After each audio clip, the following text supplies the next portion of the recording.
Halo semuanya, perkenalkan nama saya Imade Gunawan dengan NIM 2108561108. Eh, saya berasal dari kelas C, angkatan 2021. Nah, kontribusi saya dalam penyelesaian final project ini adalah penyelesaian pembuatan laporan dan pembuatan preprocessing dari image menggunakan metode KNN. Halo semuanya, perkenalkan nama saya Idewa Gede Pertawijaya dengan NIM 21085610093. Saya dari kelas C. Kontribusi saya pada program identifikasi image menggunakan KNN ini adalah saya membuat keseluruhan backend-nya kecuali preprocessing-nya. Nah, kita masuk ke deskripsi umum dari sistem yang dibuat. Nah, deskripsi umum dari aplikasi identifikasi emosi yang dibangun pada panel project dari mata kuliah PPDM ini pada semester genap 2022-2023 adalah membangun sebuah aplikasi identifikasi emosi dari citra wajah seseorang menggunakan metode KNN dari dataset bertipe citra yang dimana citra citra ini ada dua bagian, yaitu citra bertipe happy dan citra bertipe sad, dengan menerapkan konsep preprocessing dan representasi data multimedia dan juga aplikasi machine learning menggunakan tool bahasa pemrograman Python. Nah, di mana fitur utama dari aplikasi ini adalah melakukan pengecekan terhadap sebuah data atau beberapa data yang bertipe citra happy maupun sad. Nah, biasanya aplikasi ini biasanya digunakan dalam beberapa aplikasi seperti aplikasi Snapchat maupun filter Instagram, yang dimana contohnya di filter Instagram itu misalnya muka kita uh, tersenyum, maka akan ada uh, semacam hmm, semacam tampilan yang menggambarkan kalau kita sedang happy. Dan sebaliknya, misalnya muka kita cemberut atau lagi sedih, maka akan ada tampilan baru yang menggambarkan dari muka kita yang lagi sedih misalnya. Nah, kita masuk ke bagian coding. Nah, di sini ada backend dari program yang dibuat. Nah, di sini yang pertama tuh ada baris 1 sampai ke 6 itu ada import dari modul-modul untuk uh, mempermudah dalam pembuatan sistemnya. Nah, di sini di line ketiga tuh ada modul schemage untuk mempermudah dalam uh, ekstraksi dari citra. Yang selanjutnya di keempat itu ada schematic feature menggunakan gray matrix dan gray crop, yaitu berfungsi untuk mempermudah dalam pengekstrasan fitur dari citra-citranya tersebut. Nah, di line kelima yaitu ada skyline model selection, itu digunakan untuk membagi dari data-data untuk menjadi data training dan data pengujian. Nah, dan keenam itu ada modul untuk membantu dalam proses KNN-nya. Nah, masuk ke dalam ke-8 atau tahap preprocessing-nya, yaitu di sini dalam tahap preprocessing ini akan dilakukan uh, menggunakan uh, angel, yaitu ada 5 angel, yaitu yang pertama tuh ada sudut 0 derajat, yang kedua yaitu ada sudut 45 derajat, yang ketiga 90 derajat, yang keempat 135 derajat, dan terakhir ada 180 derajat. Nah, selain menggunakan angel, untuk preprocessingnya juga menggunakan matrix tekstur, yang dimana ada 6 matrix tekstur, yaitu ada dissimilarity, ya, correlation, homogeneity, contrast, SM, dan energy. Nah, di line ke-11 yaitu ada DLCM metric, yaitu digunakan untuk melakukan preprocessing dari citra-citra tersebut. Nah, sehabis citra-citra itu di processing, akan dibuatkan dua label untuk menyimpan dari preprocessing dari data image tersebut, yaitu X untuk penyimpanan dari fitur dan Y untuk penyimpanan label.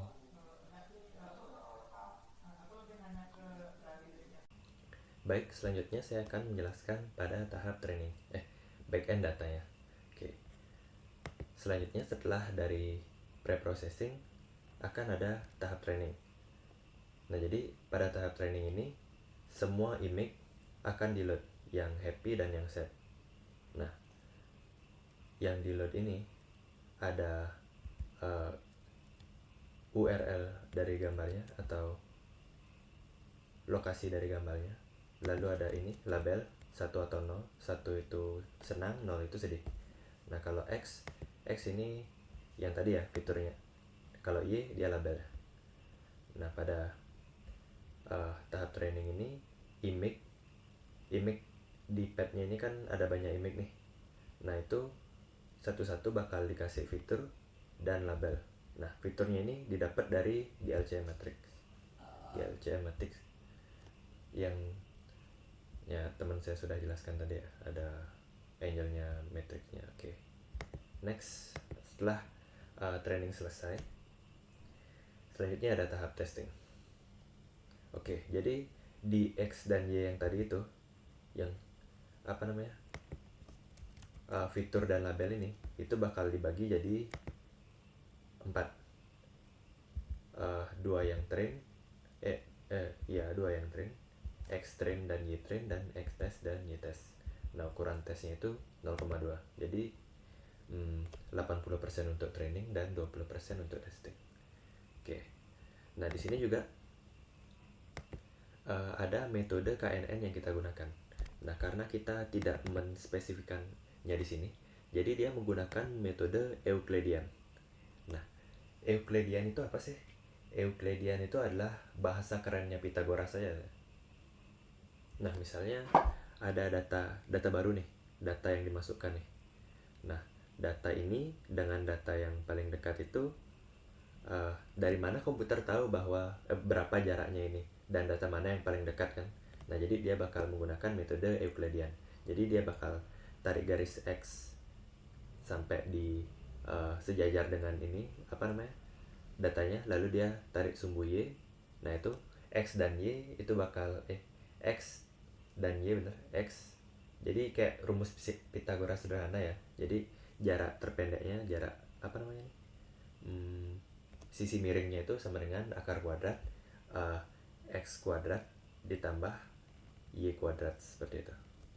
Nah, begitu juga dengan yang lainnya dan seterusnya. Oke. Nah, habis itu kita hitung presentase akurasinya dengan fungsi yang namanya knn.score. Nah, yang tadi itu adalah fungsi knn predict and score yang akan digunakan pada perulangan ini. Nah, ini adalah perulangan hyperparameter. Perulangan untuk menentukan fungsi berapa tuning parameter yang paling akurat. Nah, seperti itu. Kita coba dari hyperparameter dari 3 sampai 2800. Nah, seperti itu. Dan kita nggak hanya menguji pada akurasinya saja. Jadi di bawah sini kita ada sampai 2390 ya. 2800 itu ketinggian tadi. Oke. Jadi ada yang diuji bukan hanya akurasi, tapi ada presisi, recall, dan F1 score.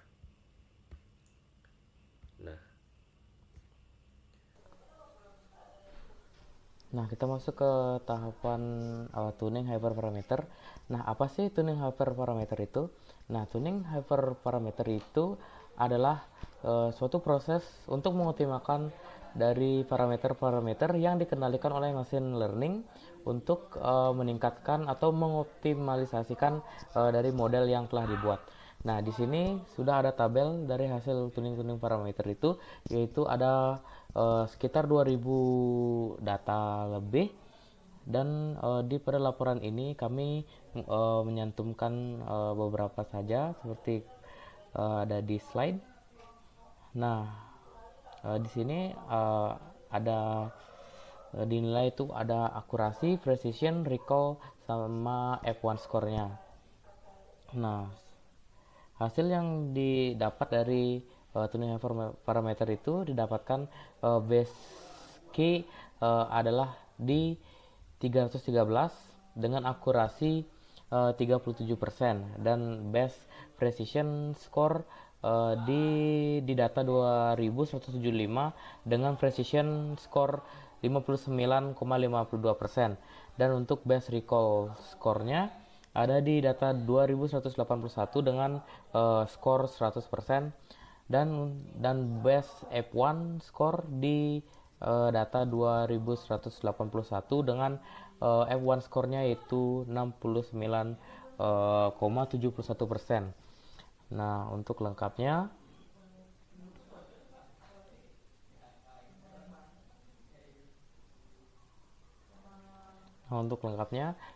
kami sudah cantumkan di pada note. Nah, ada di sini ada nilai terjelek, nilai terbaik, dan rata-rata dari tuning parameter itu. Yang pertama tuh ada nilai terjelek dari akurasi, yaitu ada di data 14 dengan nilainya 50,5%. Dan untuk nilai terbaik akurasi ada di K155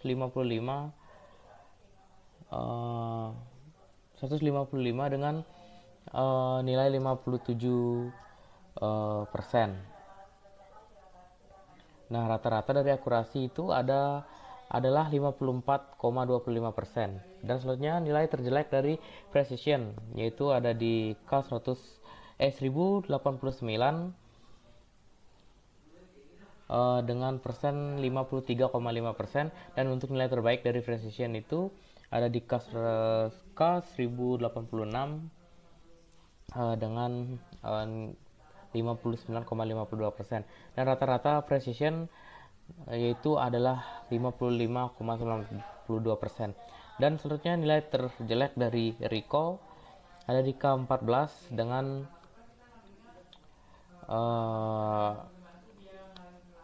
53,89%, dan nilai terbaik untuk recallnya itu ada di K 1089 dengan nilai 100%, dan rata-rata untuk recall adalah 70,01%, dan nilai terjelek dari F1 score ada di K14 dengan nilai 53,81%, dan untuk nilai terbaik F1 skornya itu ada di K 1089 dengan nilai 69,71%, dan untuk rata-rata F1 skornya adalah 61,77%.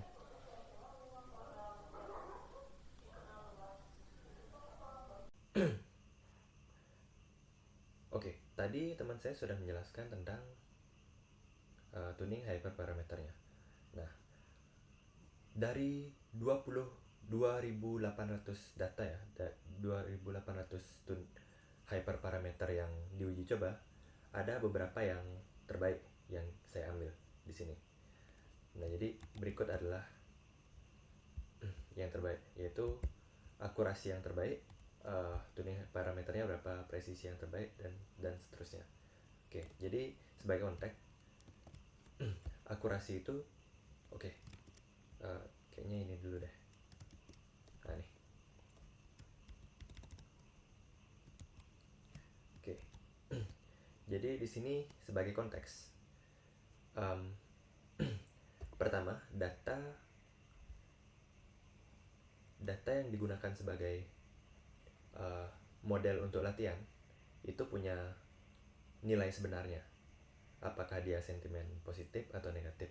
Nah, data itu diujikan lagi setelah training untuk mengecek predicted value-nya. Apakah data yang awalnya set sedih, saat diuji pada mesin dia tetap sedih, atau malah jadi bahagia, misalnya seperti itu, malah jadi senang. Atau sebaliknya, misalnya dari bahagia dicek, dari data awalnya bahagia dicek ke machine learningnya, lalu malah dia muncul value nilai yang terprediksi itu nilai sedih, misalnya seperti itu. Nah, kalau positif dan dia positif juga, jadinya dia total positif. Nah, kalau dia negatif tapi disebut positif, dia bakal jadi false positif. Kalau dia positif tapi diprediksi negatif, false negatif, dan kalau negatif negatif dia bakal total negatif. Oke. Seperti itu dia.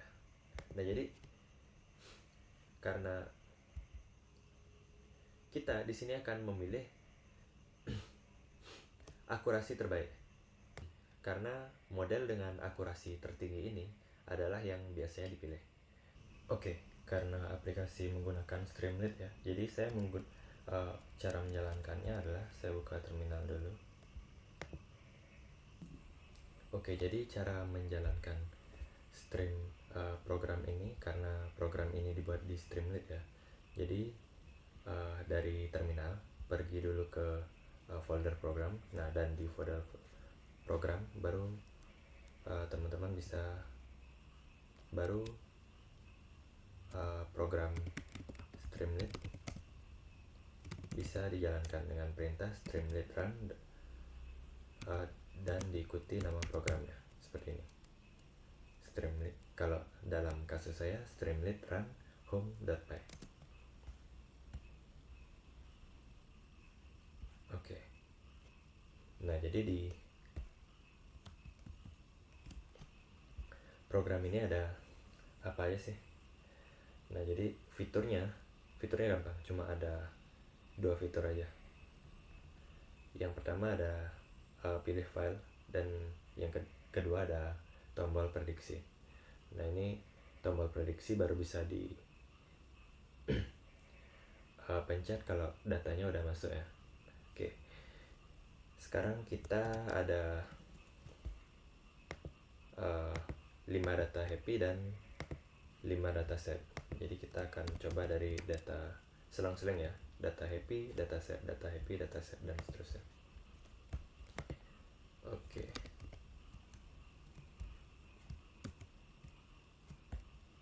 Oke. Nah, setelah dia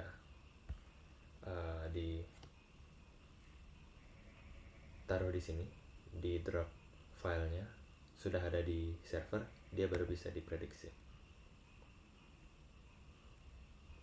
Nah, saat memprediksi dia akan keluar gambarnya, lalu keluar tabel seperti ini. Nah, di tabel ini ada sentimennya, ada akurasinya, presisinya, recall, dan F1 score-nya. Yang tadi data happy masuk, setelah diuji yang didapatkan data happy juga. Oke. Kita perlu buat penghitungnya.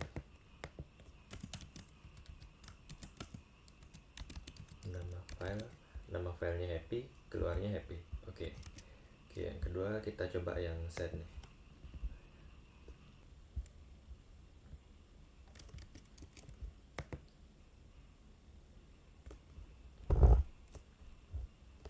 Oke.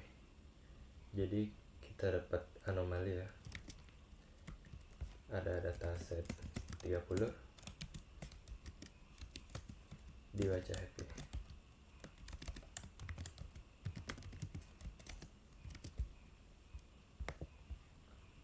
Kita coba lagi ya. Nah, kita coba yang random, mungkin di sekitar 50-an ya. 51 deh.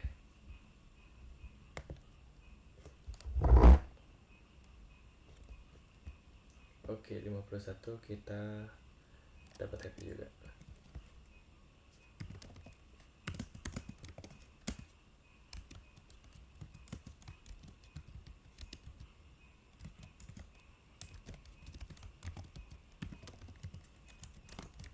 Oke, sekarang kita coba yang set. Set mungkin yang di ya.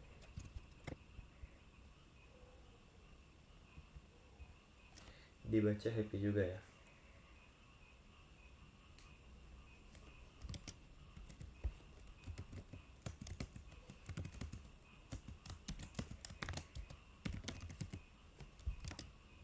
Oke.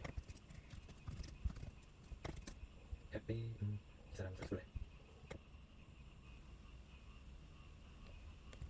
Oke, hasilnya happy juga. Catat happy 110.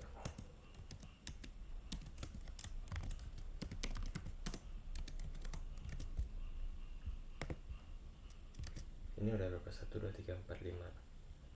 2, 3, iya 5. Set. Mungkin kita coba set yang kecil aja.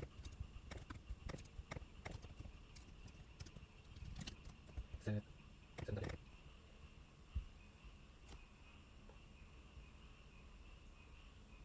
Happy juga. Oke.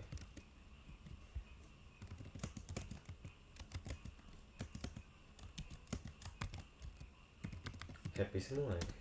Kau. Oke.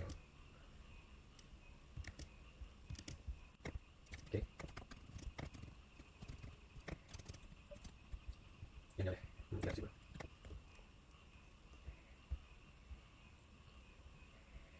Oke, yang ini anomali lagi. Happy 370. Harusnya dia happy tapi dibaca set. Oke, set pertama ya.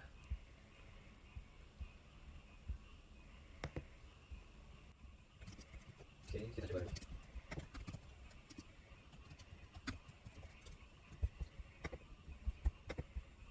Set yang kisaran 500 mungkin. 513. Oke. Set pertama yang benar ya. Set 513.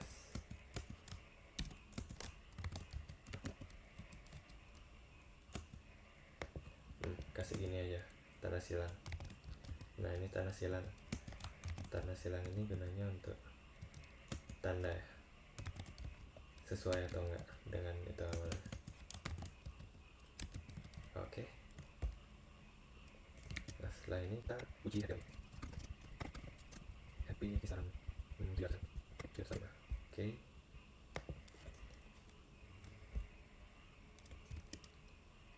Udah kerekam kan nih? Oh ya, insecure banget ya. Oke, happy 745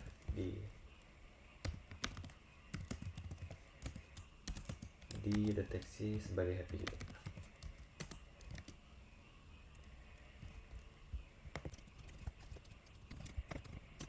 Oke, kita coba yang 400.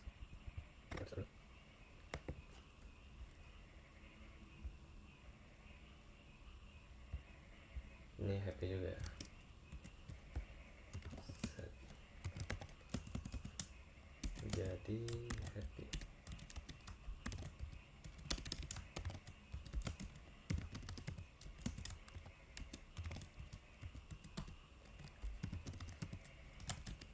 Satu, dua, tiga, 4, 5, 6, 7, 8, 9, 10. Oh, sudah 10 ya. Oke, jadi ada 1, 2, 3, 4, 5. Ada 5 data yang salah ya. Jadi kalau diuji coba mungkin hasilnya mendekati 50%.